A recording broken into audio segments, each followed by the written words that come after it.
First responders expected to be back on the water this morning after they say a man fell into the Quinnipiac River not far from the Long Island Sound.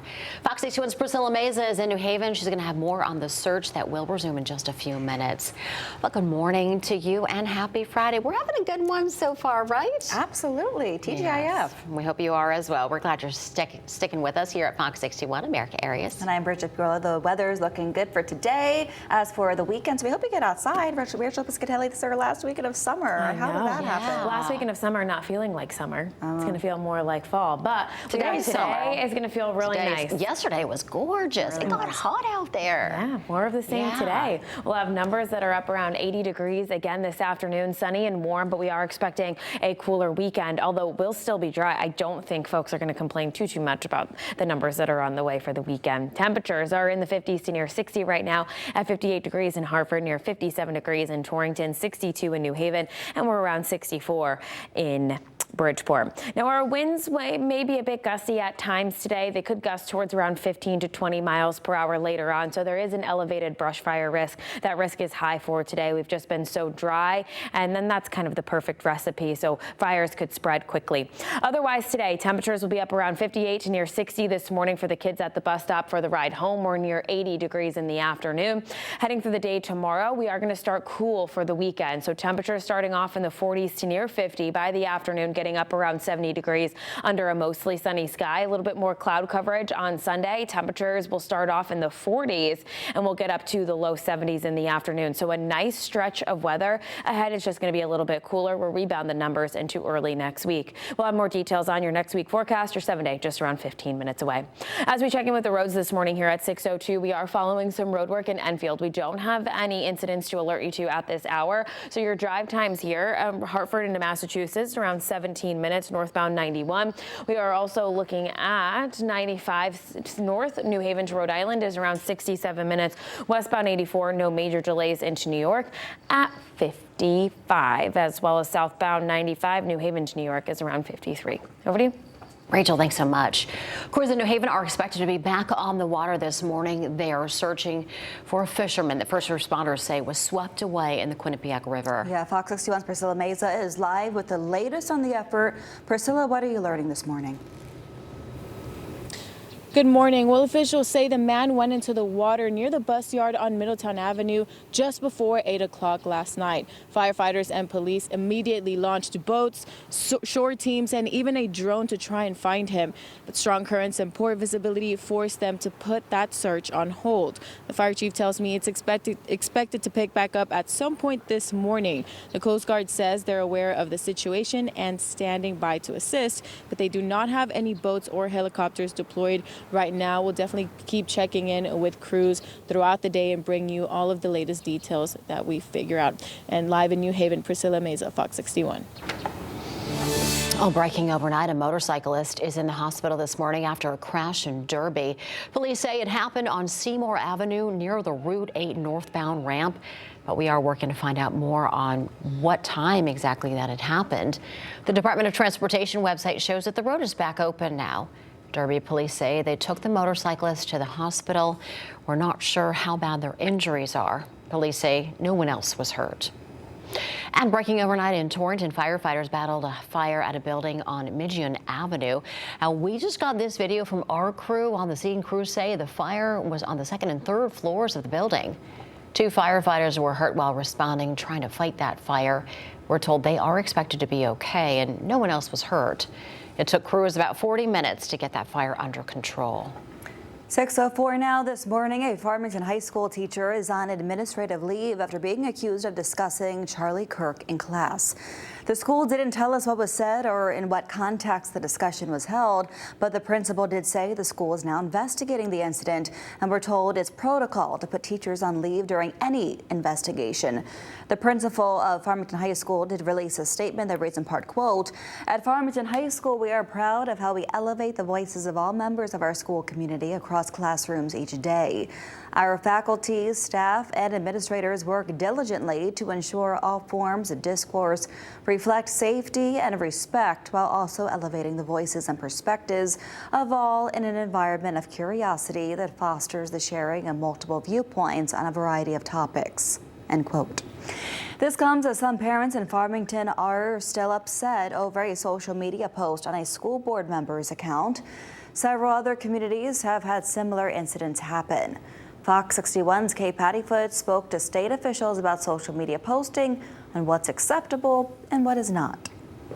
After a Board of Education meeting Monday where people called on board members to step down, some people in Farmington believe elected officials involved with students' education should not be posting political beliefs on their social media.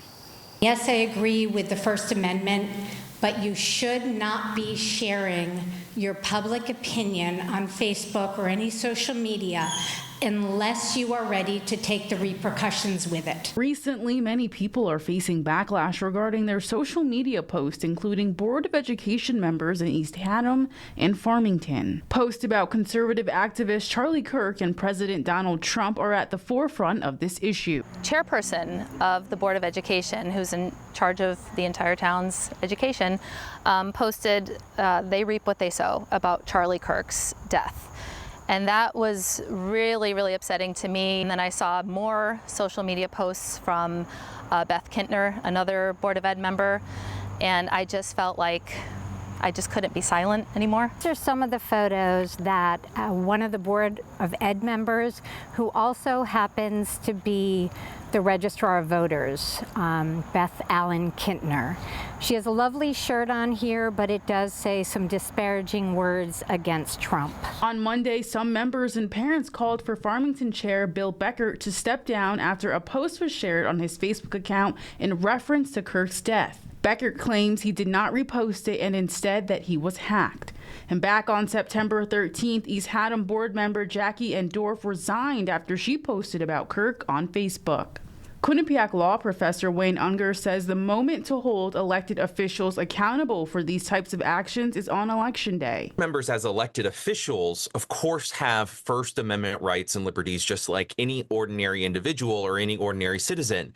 But of course, being an elected position, they are subject to their constituents and their constituents' thoughts and beliefs and opinions about them and their performance.